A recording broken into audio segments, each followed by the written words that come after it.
Hello, this is Dr. Pan. Welcome to Deutsch Math.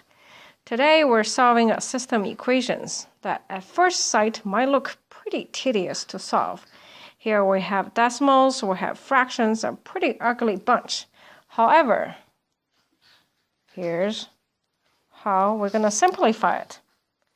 First thing first, let's make it easy. Let's make our life easy to begin with.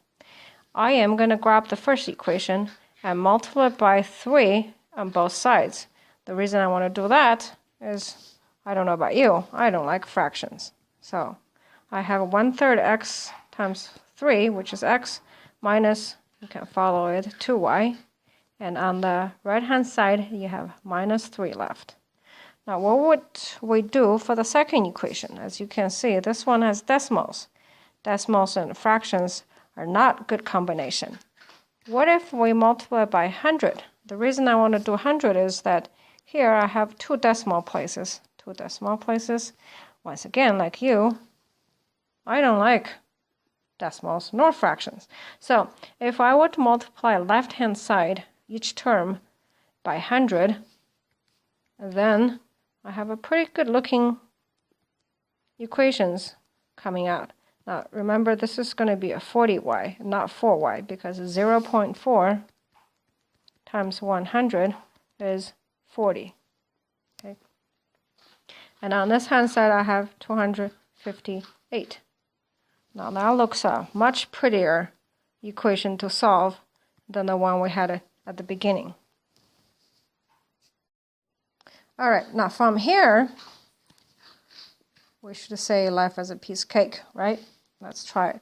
So I'm going to grab this top equation and multiply it by minus 2. The reason is I intend to use elimination to solve this problem.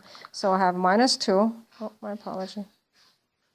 Let's go back to the screenwriter. Oh, there we go. Minus 2x minus times minus, I have a positive 4y is equal to positive 6 on this side. And then I have 2x plus 40y, which I'm not changing, equals 258. Okay. Now if I would add those two equations together, my x gets canceled. I have a nice and easy equation of 44y is equal to, well, let's do this one on the side of 258 by 6. Now the more I get educated, the less I do math in my head. You have 264. Okay. So y divided by that, 264 divided by 44. And let's do the long division. For one of those you love to have the calculators out there, you can use that. A little bit elbow grease. We'll have that y is equal to 6.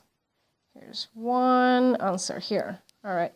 Now, what are we going to do to find x? Let's move on over to this side. I'm going to grab the first equation where I have 2 x minus 2y is equal to minus 3. Now, why do I want to use this one, not this one, or this one?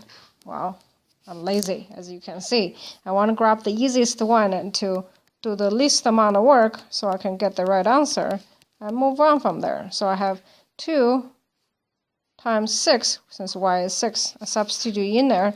So x minus 12 is equal to minus 3, or add 12 on both sides, x is equal to 9. And here is our answer. So to recap, when you have a pretty complicated looking fractions combined with decimals, worry not. What you have to do is make your life simpler.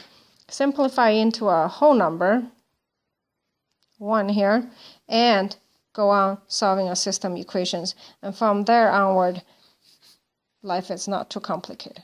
All right, hope you enjoyed this one. Until next time, have a good one.